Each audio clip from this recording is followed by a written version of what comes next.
মাদ্রাসার সম্মানিত প্রিন্সিপাল মহোদয় হযরত আল্লাহ মাওলানা মাওলানা জহুরুল ইসলাম সাহেব আমাদের মাঝে আজকে এই দোয়া পরিচালনা করবেন, যিনি আমাদের মুফতি মোহাম্মদ শাহাদাত হোসেন সাহেব, প্রিন্সিপাল দারুল জান্নাত ইসলামিয়া মাদ্রাসা, ইমাম খতিব বাইতুল আমান জামে মসজিদ নারায়ণগঞ্জ।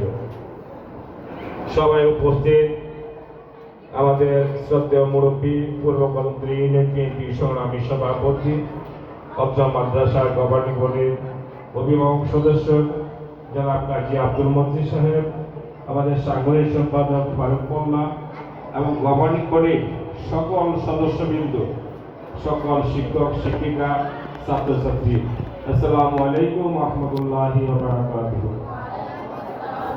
শুকরিয়া আদায় করছি মহান আল্লাহর দরবারে আজকে এই সুন্দর একটি মুহূর্তে আপনাদের সামনে দুটি কথা বলার সুযোগ করে দেওয়ার জন্য আল্লাহর কাছে লাখো কোটি শুকরিয়া আদায় করছি। আজকে প্রতি বছরের নেই, আজকে একটি দিন এসেছে আমাদের দাখিল পরীক্ষার্থীদেরকে দোয়া করার জন্য এবং সাময়িক বিদায় দেওয়ার জন্য। কারণ স্কুলে আমি কতদিন থাকবো, আমার তো মনে চায় কলেজে যাওয়ার জন্য, তাই না? সকল শিক্ষার্থীরাই তো চান যে স্কুলের গণ্ডি পেরিয়ে আমি কলেজে ভর্তি হই।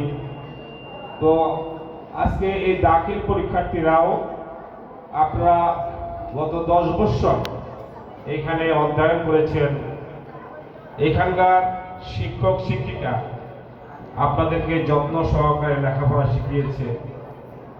আপনারা 26 সালে দাখিল পরীক্ষা অংশগ্রহণ করে তাদের মুখ উজ্জ্বল করবেন, এটি আমরা সকলেই চাই। শুধু শিক্ষক শিক্ষিকাই তাদের মুখ উজ্জ্বল করবেন, আপনাদের বাবা মাও কিন্তু আপনাদের পিছনে অনেক কষ্ট করেছে। আপনাদের বাবা মায়ের মুখ উজ্জ্বল করতে হবে। শিক্ষা প্রতিষ্ঠানের মান ধরে রাখার জন্য শিক্ষা প্রতিষ্ঠানেরও মুখ উজ্জ্বল করতে হবে। আপনারা গত 10 বছরে লেখাপড়া করেছেন, আমরা দোয়া করি আজকে এখানে প্রাণ ভরে আমরা সকলে দোয়া করব আল্লাহ পাক যাতে আপনাদেরকে ভালো ফলাফল করে আনার তৌফিক দান করে। আমিন।